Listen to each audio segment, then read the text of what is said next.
जय जगन्नाथ। जीतू मुंडा जी की बैंक को तांको भौणीर जो 3 मास पुराणा सबको कांधरे मुंडे 3 किलोमीटर पर्यटन चलिकी जाते सी आज फुल हाइलाइट।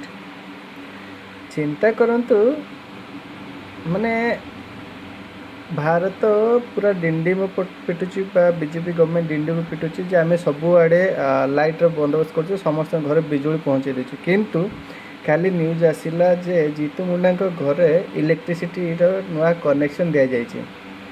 बड़ा आश्चर्य लगुच जे मझे मझे एक्चुअली बीजेपी कहूचे गोटे करुचे गोटे देखो आम बीजेपी सपोर्टर हो पार न हो पार अलग कथा। आम देशभक्ति उपर आम देशर सपोर्टर हवा आगे निहाती दरकार।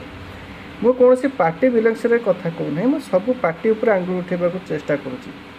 बीजेडी एत वर्ष है शासन कला ओडिशा रे बीजेपी बहुत सारा फैसिलिटी देती जोटा बीजेडी एक्सेप्ट कर इम्प्लीमेंट भी कर किसी जगार से सी अणदेखा भी कर एंड बीजेपी भी जस्ट से क्षेत्र में आगे जाऊँगा क्षेत्र कथा कहूँ।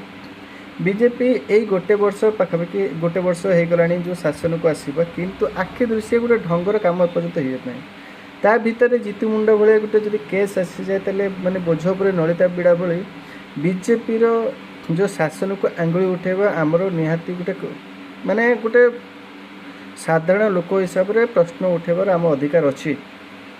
गोटे बड़ विडंबना ये जे जीतू मुंडा जदि हाइलाइट न होती से आज भी अंधार रही था आज भी घर फैन चली न था। यही जो असह्य गरम हो गरम दिन आप चिंता करूँ अधे घंटे 5 मिनट में लाइट गले आम अवस्था कौन हो चिंता करूँ से लोक एवं भी अंधार रोते मैंने बड़ा आश्चर्य लगुच माने सरप्राइज भी लगुच एभलिया भी आम ओडिशा रे हाँ ठीक अच्छे माने एमती कौन अपहुँच जगार लाइन ना ताले अलग कथा किंतु सी तो पहुँचवा भाई जगार थिले पाखे लाइन कौन पाई नथला हुए तो आर्थिक स्थिति यही जो आर्थिक स्थिति माने गवर्नमेंट कौन करुच्ची देखा दरकार।